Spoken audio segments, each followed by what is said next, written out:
Okay, guys, your life right now is already set. So you've already programmed your mind from the past to create your future. But you have the privilege now of changing it. And I wanted to get into an excerpt out of the Thinking Fourth Dimensionally from Neville Goddard. And I wanted to share this with you because it coincides with that and it lines right up with that. And I just wanted to explain a little bit better about this and about how your imaginal acts create your future, either unconsciously or consciously. So you're creating everything in your life that's happening to you. Like tomorrow, it's already been created. Okay, so the next week has already been created. Next year has already been created. But you have the privilege now of changing it. And I really want to get into depth and detail about that. All changes take place in consciousness. The future, although prepared in every detail in advance, has several outcomes. At every moment of our lives, we have before us the choice of which of several futures we will choose. There are two actual outlooks on the world possessed by everyone, a natural focus and a spiritual focus. The ancient teachers called the one the carnal mind, the other a mind of Christ. We may differentiate them as ordinary waking consciousness governed by our senses, and a controlled imagination governed by desire. We recognize these two distinct centers of thought in this statement. The natural man receiveth not of the things of spirit of God, for they are foolishness unto him.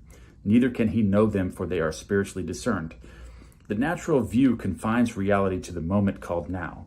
To the natural view, the past and future are purely imaginary. The spiritual view, on the other hand, sees the contents of time. It sees events as distinct and separated as objects in space. The past and future are a present whole to the spiritual view. What is mental and subjective to the natural man is concrete and objective to the spiritual man. The habit of seeing only that which our senses permit renders us totally blind to what we otherwise could see.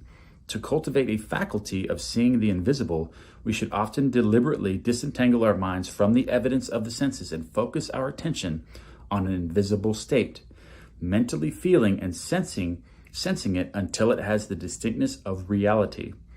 Earnest, concentrated thought focused in a particular direction shuts out all other sensation and causes them to disappear. We have but to concentrate on the state desired in order to see it.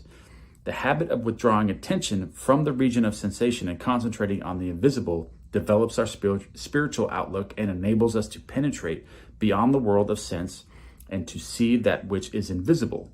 For the invisible things of him from the creation of the world are clearly seen, Romans 1:12.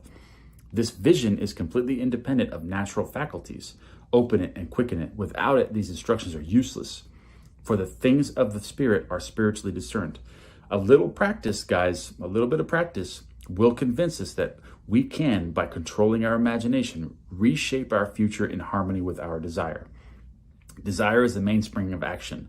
We should not move a single finger unless we had a desire to move it. So you have to have a desire to move your hand or your fingers, okay? Okay. We can break a habit. Our desire to break it is greater than our desire to continue in the habit. The desire which impel us to action are those that hold our attention. A desire is but an awareness of something we lack or need to make our life more enjoyable. Desires always have some personal gain in view. The greater the anticipated gain, the more intense the desire. There is no absolutely unselfish desire. Where there is nothing to gain, there is no desire and consequently no action.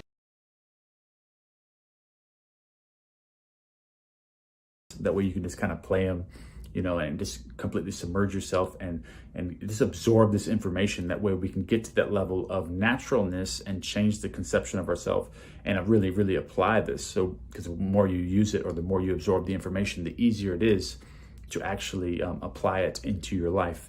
And the more discipline that you will attain from it or get from it.